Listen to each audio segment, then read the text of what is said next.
Americans of Reddit. Without saying its name, what state do you live in? Kansas. -1. Mormons. Something to do with a trail and dysentery. Fill it up regular, cash please.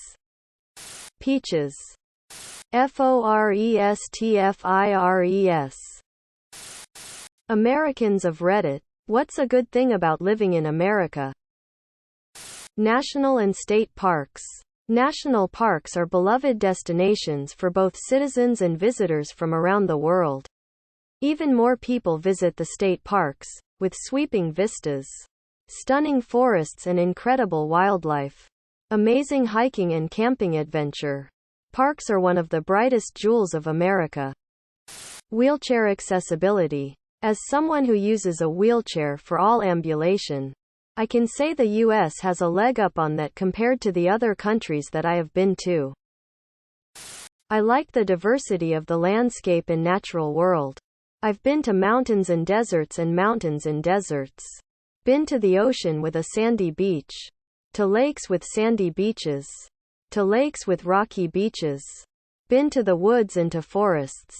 I've seen so many different native plants. All kinds of animals. And bugs. It's pretty damn cool. How inexpensive tech is. With a few exceptions, we can treat red lights as a stop sign if we are turning right. Free refills. What song are you listening to right now? The ringing in my ears. Tinnitus. On the floor, Ice JJ Fish. The song of my cat purring on my chest. Some bullshit pop country at the bar. September, Earth, Wind and Fire. Alive by Pearl Jam. What is the thing that should be legalized? Handling salmon suspiciously. Getting your personal belongings back from the police. Sleeping in your car in a parking spot for an extended period of time. What are they expecting? People who are sleepy to be out driving. In fact, just the crime of loitering and sleeping anywhere public. I understand if a guy is sleeping somewhere inconvenient that he should move. But seriously, if a guy is just napping in the middle of a park, leave them alone. Those laws only exists because we have a chronic hatred of the homeless, and punishing them with pin pricks is a lot easier than giving them a place to live. Seeing politicians' tax returns. Assisted suicide for those with terminal illnesses. Weed. Drinking on military bases at age 18. Punching people who leave their shopping cart in the spot rather than putting in the carriage corral. Buying booze and beer on Sundays. If you had your own clone, what's the very first thing you would do with it? I like how everyone is assuming the clone would be an obedient slave. I'd send it to work for me while I enjoy myself. Okay, but what if the clone had the same idea and wants to send you to work? Give myself a massage. Especially the sore areas. Since they're my clone, they'll know where they are. Definitely not harvest its organs. 'Cause that would be like insensitive, right? I'd finally be able to use that frisbee I bought ages ago. Play all the co-op games we never really got to experience. Make them go to work. Did the Breakfast Club stay friends after their detention, or did they just have that one day and ignore each other the rest of the school year? What are your thoughts? They didn't give each other shit in the hallways, but they didn't sit together at lunch either. No, but the 25 years reunion was AWKWARD. They remained fond acquaintances because of their shared experience, but lost contact after high school until Facebook came along and they learned that their differences back then were only part of the picture. Attempts at a reunion fizzled as their disparate political and cultural views came to the forefront. They felt a little sad at the slow distancing of their old friendships. But by then they had already been through many cycles of people coming into and out of their lives. Now and then they'll bump into one another at the odd wedding or funeral. or just waiting for a table at a restaurant. And they're always cordial, sometimes jovial, but they've found their own lives and it's alright.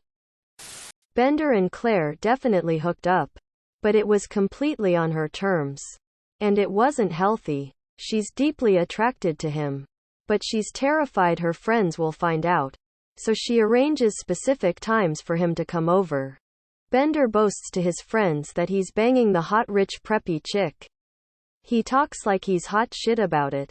But the truth is he's pretty fucked up about it. He has depressingly low self-esteem.